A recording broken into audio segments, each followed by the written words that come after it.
What's up, guys? Welcome to the Dreamlands, and we're back with some more Deserts of Kharak multiplayer action. Today we're going to be taking a look at a 2 versus 2 game that I played the other night, and it was quite interesting, so I wanted to share it. And we'll jump right in just a moment here.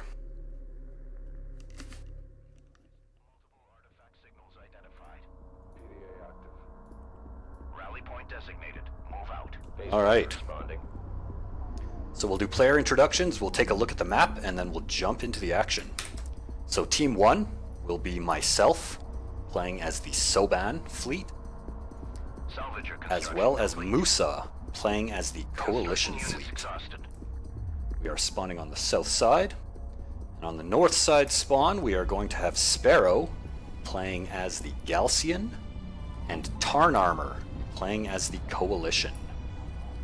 So this should be a pretty cool matchup, and we are here on Firebase Kriil. You may remember this map from a previous 1v1 that I cast. Now, the big difference between 1 versus 1 and 2 versus 2 is you'll notice that on 2v2, the spawn locations are east and west, as opposed to north and south. Now this makes the map very, very different to play on. As you can see here, we spawn very close to our teammate, and we're in a very, very defensible spot. We have this one ramp leading into each of our bases, and we have a lot of high ground. We have this high ground spot here, this high ground spot here, and this high ground spot in front, and it's the same for both spawns, and this makes this map very defensible to play. You have these high ground spots that you can abuse, and it makes it very easy to cover all of this wide area of terrain. So it can be very, very difficult for your opponent to push in against your base locations here. Now, looking at the resource layout, both players on each team have 2 additional resource locations that kind of branch out to the right and left sides of the map respectively. In addition to that, each team has 1 extra resource location that either player can take advantage of, which gives the map a very unique dynamic here. Very, very resource heavy and very defensible. Alright, let's jump into the action, guys. We see that I have gone for an early mass of LAVs. I'm sending them into mid along with my base runner to try and grab this artifact. And it looks like our Coalition player on Team 2, Tarnarmour, has done the same thing. He's going for an early artifact grab as well, and he's protected by his LAVs. Now it looks like Sparrow here has gone for the double production cruiser build. He's pushing very early with them into mid. Now I spot this, and I know I have the advantage with my LAVs, so I'm pushing in here trying to do a bit of damage. However, Tarnarmour spots it, and he moves his LAVs back, and now I'm simply outnumbered. However, a pretty nice targeting jammer here. This is going to make it extremely difficult for this force to push up here unless they get rid of that, which they promptly do. And now it looks like I'm in a bit of trouble here. There is so many skimmers and LAVs, and I cannot engage this. However, I'm going to try and buy some time for my base runner to drop the artifact off. It looks like Team 2 took their artifact way around the back here. I'm not sure what exactly they were doing. Now it looks like I'm about to get flanked here. This is a very bad engagement for me. I do not want to take this. At this point, I really need to pull my LAVs back. I was trying to buy some time for my base runner, but that was a very big mistake. And now all of my LAVs are going to get cleaned up here, and I'm probably going to lose this base runner shortly after. So a nice engagement for Team 2. Now on the back of this, MooSah has gone for an early expansion, and he is teched directly into AAVs, so this is a very nice build, and it complements what I'm doing quite nicely. So he's going to be able to push into mid here. Unable to save my base runner, a bit of a desperation jammer here, which is going to buy me a few seconds, but not nearly enough, and Team 2 has cleaned that up, so looking very strong for Team 2. Now on the back of this, I've started mining from my second site, and I've gone for a gunship rush. So I'm going to have a gunship on the field very shortly, and I'm hoping to abuse kind of a window of opportunity here where the enemy will not have any AA. I should be able to do some significant damage. Back on MooSah's side, he's wisely gone for an artifact grab, and he has a ton of AAVs on the field. Now this is going to be totally effective. We do have a backstab coming from Tarnarmour. This is going to force me to divert my gunship as MooSah's forces are out of position. And this is not something I really wanted to do. I kind of wanted to keep it as a surprise. But due to the number of LAVs here, we simply could not have them running amok behind our front line here. And so this is going to help MooSah clean this up just a little bit. And now I want to capitalize on this window of opportunity and send my gunship in here to do some economic harassment. I just love this model. Look at this gunship model. It is so cool. So I'm just going to do a few strafing runs here on the enemy resourcing locations and do as much damage as I can before they get AA on the field. It's looking to be pretty effective so far. Back on our side of the map, MooSah has now pushed with mass force here. He's totally cleaning up all of these LAVs, and he's going to deliver an artifact on the back of that. So very, very nice play from MooSah. He was able to totally secure our left flank, grab an artifact, and do significant damage to the enemy force. So I really like this. And again, in a 2v2, what you want to try and do with your opponent is coordinate your efforts. So if you guys can get kind of a composition and a strategy that's going to support each other effectively, and you're going to be in a pretty good spot. Now, despite that bad engagement for me in the middle where I lost all my LAVs, it allowed MooSah here to secure our left flank, and now he's pushing forward and we're looking pretty good. Now on the back of this, I've transitioned into railguns.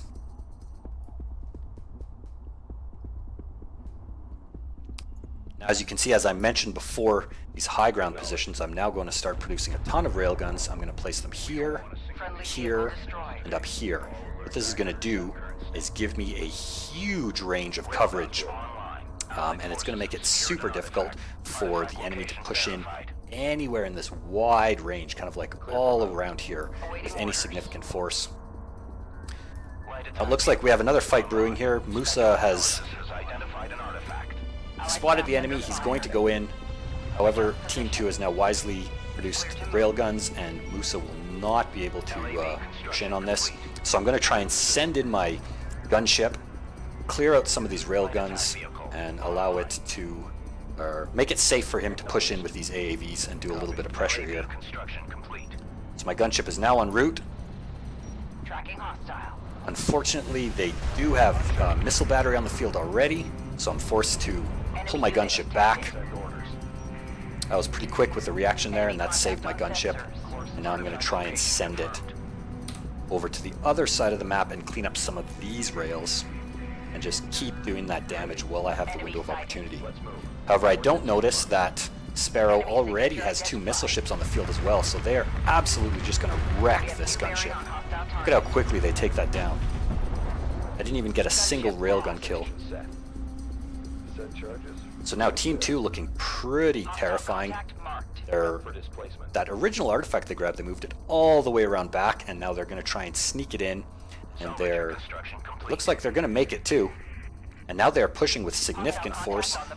Team 2 has secured all 3 of their resource locations each, and we are keeping pace with them. However, MooSah is now mining off of 3 locations, and I'm mining off of 3 locations, so both teams looking pretty even economically. But look at this. Team 2 getting really ballsy here. They're going for 2 artifact grabs, so this is 3 artifacts they're going to try and deliver here. Now we've spotted the play, and MooSah is moving in under the cover of smoke. He's going to try and snipe this with his LAVs and his AAVs, and it looks like that is totally going to work. However, there are a lot of railguns here, and I don't think MooSah wants to extend these too far, but it looks like he's going to go for it. I tried to snipe that base runner with my LAVs. They were just a bit too late, so now it looks like it's a 1-1 for artifacts. However, both of these base runners are totally undefended now. I've spotted it, and I'm now going to go in with my LAVs and clean these up. And I've begun to establish a pretty dominant position here with my railguns. I have armed logistics modules covering them from being outflanked. My LAVs have now destroyed 1 base runner, and they're going to go in for a second here. So keeping it tied up at a 1-1. both teams looking pretty strong here. Very nice macro from MooSah. He's got a pretty significant force here.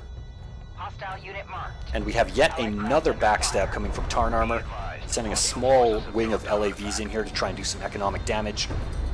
However, that is going to get cleaned up. MooSah's got his carrier here. He's shunting power into weapons. And a single carrier with sufficient power into weapons is enough to just absolutely drive this off. Now, Tarnarmour was able to pick up a couple salvagers, so that's a nice pickup for Team 2. And now MooSah has transitioned into artillery, so this is very, very nice. This artillery, supported by my railguns, is going to make it super difficult for Team 2 to push anywhere through mid here. We have a big attack coming in. Bunch of LAVs. They're definitely going to get cleaned up. But these heavy railguns from Sparrow here were able to focus down this artillery cruiser. So that's a really nice move there from Sparrow. And now these LAVs are totally going to get cleaned up. Took a significant amount of damage from the missile ship's direct fire barrage. I think MooSah just kind of forgot about them here. These few skimmers are totally going to clean these up.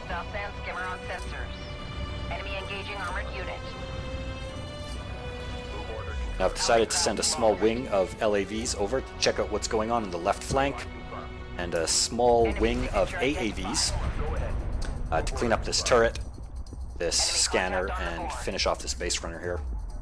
However, we see a huge force coming in from Tarnarmour. He has LAVs, AAVs, and rails. He's got missile batteries, and he is pushing up to try and secure this position here on the left flank. This artillery from MooSah, though, this is going to be very effective at keeping this force at bay here. One or two artillery barrages will be able to decimate this entire force, so Tarnarmour has to be very careful here. But I like what he's doing. He's constantly keeping us on the back foot here with these LAVs, and constantly just threatening this left flank here. Make it very difficult for MooSah to push out with any real force. Back on my side of the map, I have gone for a massive swarm of LAVs. I'm going to try and counter this big skimmer blob here. However, the skimmers, they only have the speed upgrade, where my LAVs have 0 upgrades. So I guess we're pretty even here. I do have a range advantage with my LAVs, so if I can continually kite them and stay within the protective range of these armed logistics modules, I will be in pretty good shape.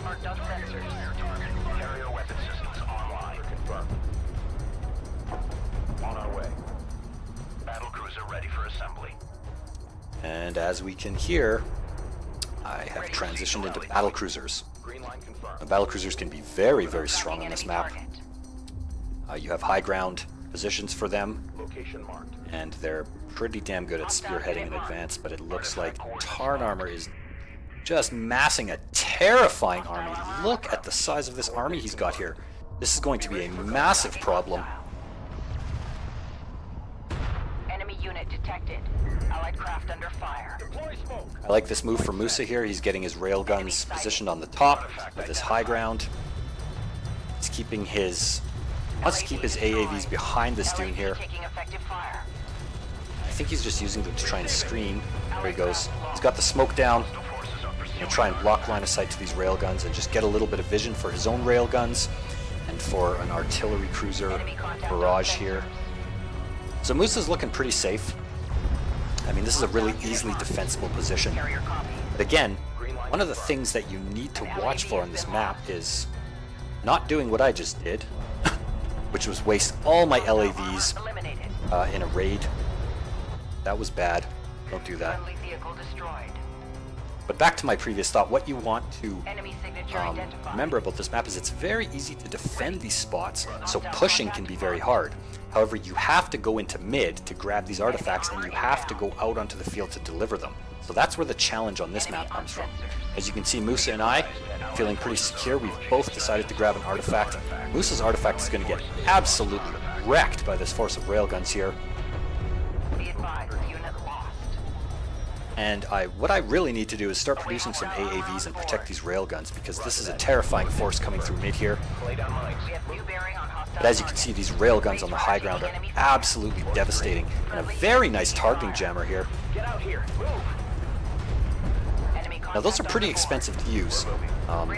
They cost 150 resources, so you can't just toss them out willy-nilly. Now, big problem for me, there's a massive swarm of skimmers here. They're going to flank up this position, and they're going to clean up all my railguns. Now, I'm frantically deploying armed logistics modules onto the high ground here to try and hold them down, but I simply don't have any LAVs or AAVs, and that is bad news for me.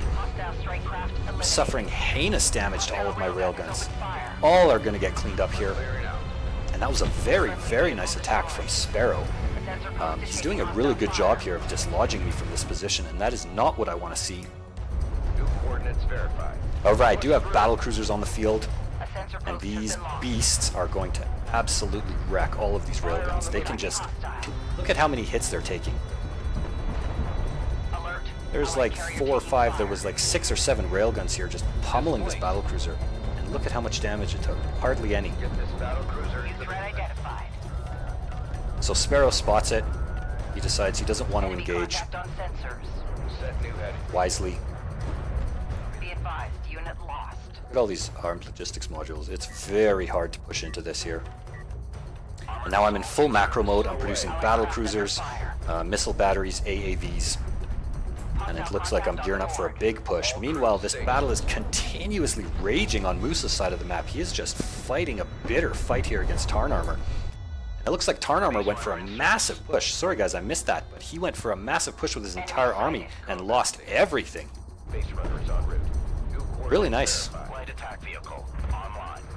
Now MooSah was able to hold that quite well. You can see we're still sitting at a 1-1 here. And as I mentioned before, that kind of thing happens a lot on this map because it's really hard to get into the mid with these highly defensible positions on both sides. Now it looks like I'm going for a big push on the right side here. I've got 4 battle cruisers. I've got them covered from air. I've got them covered from LAVs. I'm streaming LAVs onto the map to use as a flanking force. Now Sparrow spots this, but he has an absolute shit ton of railguns. Look at all these rails. That is actually terrifying. I didn't know he had that many, to be honest. And what I need to do is I need to focus fire with my railguns so they're not wasting shots on these skimmers here. Now that these battle cruisers can open up on these rails, they're just going to chew through them. However, there is far too many here, and I'm suffering way more casualties than I would like. This is a brutal fight here.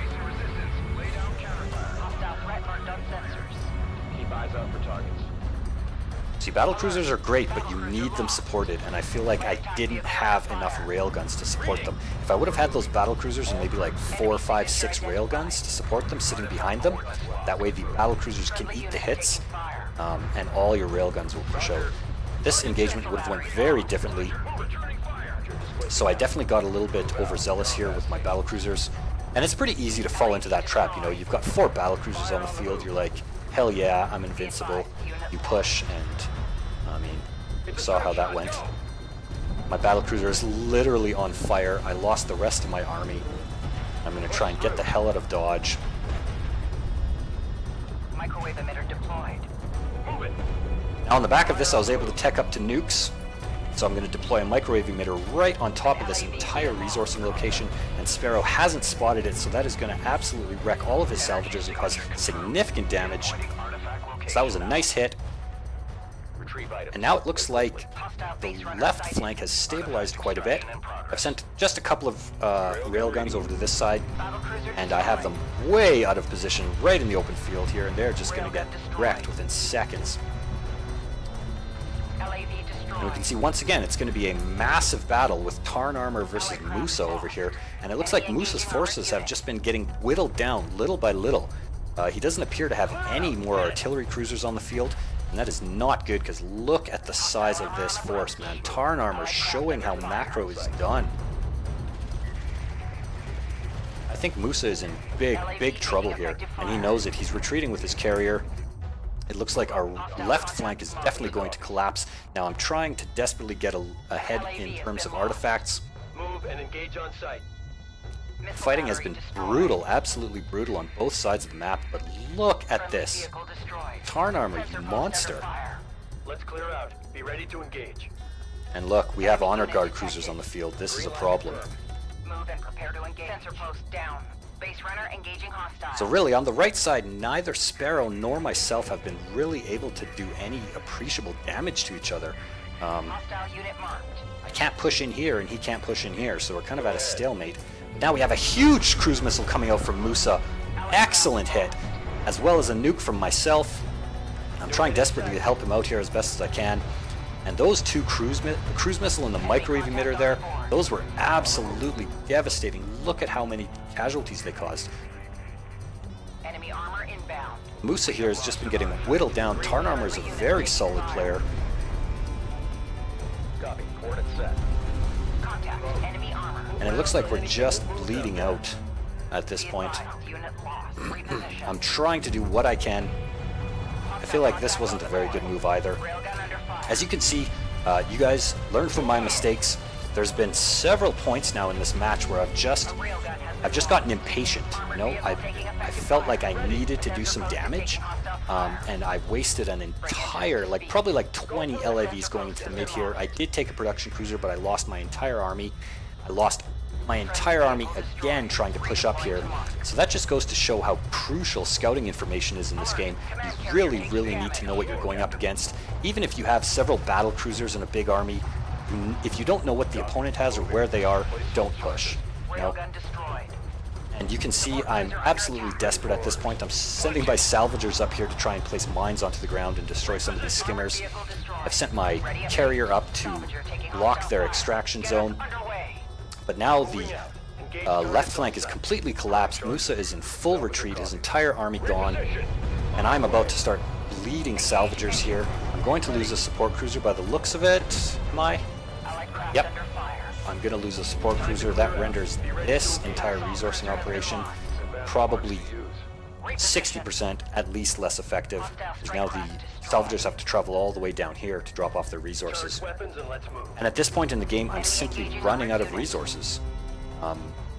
You know, my first mining location's gone. This mining location is now operating at 30% efficiency. So I'm basically sitting on one mining location. MooSah has nothing. Now he's sending his carrier over to my side, and we have only one chance at victory. We cannot take any artifacts. Best thing we could do is try and go for a carrier kill. I've spotted the honor guard cruisers. I'm going to go for a microwave emitter. However, really nice micro from Sparrow here. And at this point in the game, I've pretty much decided that it's time for a valiant final charge. Again, in retrospect, I should have waited for MooSah's carrier here. Together, we might have been able to handle this. As you can see, the Soban carrier actually in a direct fight is not that great. Now we have mass air coming in. So this is going to be the last valiant effort. Now I feel like both teams played really well. And again, the reason that we're in this desperate position is because I wasted my army several times. When I felt confident to push in, I had what I felt was a dominating composition. But again, that lack of scouting information is what killed me, and I can't stress that enough. I didn't know how many railguns Sparrow had up here. I didn't know what forces he had over here. I didn't know what he was hiding back here. I didn't know his tech. And so, yes, while it's important to capitalize on windows of opportunity that you get, again, scouting information, you need it. And don't push if you don't know what you're pushing into. And that's kind of what I wanted to show here. Granted, Sparrow is undoubtedly one of the best players in Deserts of Kharak, so I feel like we did pretty good in this fight here, and it was a pretty damn good battle. Now it's over. It's definitely over. There's no way that we can win at this point. MooSah does not want to give up. He wants to continue to try and kill as many units as possible. Hindsight is a bitch, though.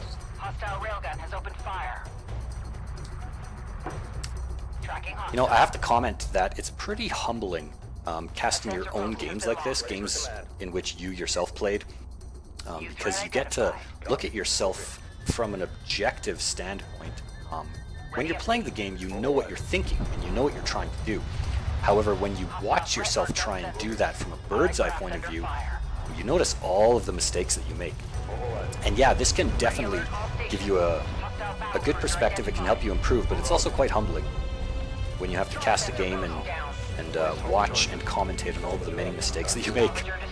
However, this was a super fun game, so I wanted to share it with you guys, and now I'm just kind of talking shit to kill the time until MooSah's carrier explodes, and it is going to explode in spectacular fashion as we are gearing up here for a carrier showdown. Alert. Hostile strike fighter overhead. Enemy forces have acquired an artifact. So guys, if you liked this video, thumbs up. If you didn't, thumbs down. And please comment on my videos. Tell me what you think. Sensor post taking hostile You know, fire. big cruise missile. Very nice. Yeah, tell me what you think of these videos. Tell me if there's any kind of style of video you'd like to see, any particular content you'd like to see, and I will do my best to get it up. Enemy sighted. Friendly units taking Here we fire. see MooSah's carrier is just getting absolutely pummeled. Hostile threat marked on I mean, sensors. we could have GG'd out a long time ago, but fight to the end. Enemy armor. That's how some people like to do it. So here we are. We are just gonna see the carrier wreck these units. Look at how insane the carrier is when it's fully upgraded. I mean, that's just crazy. Small station. Hostile carrier approaching AO. Here we've got a massive carrier fight. MooSah's carrier is flaming. It is on fire. It's billowing smoke. It is gonna blow up any second now. Hostile unit marked. So I hope you enjoyed this game, guys. I'm anxious to hear your comments about it. Enemy contact on the board. Thanks for watching, and I will see you next time in the All desert. units, friendly carrier has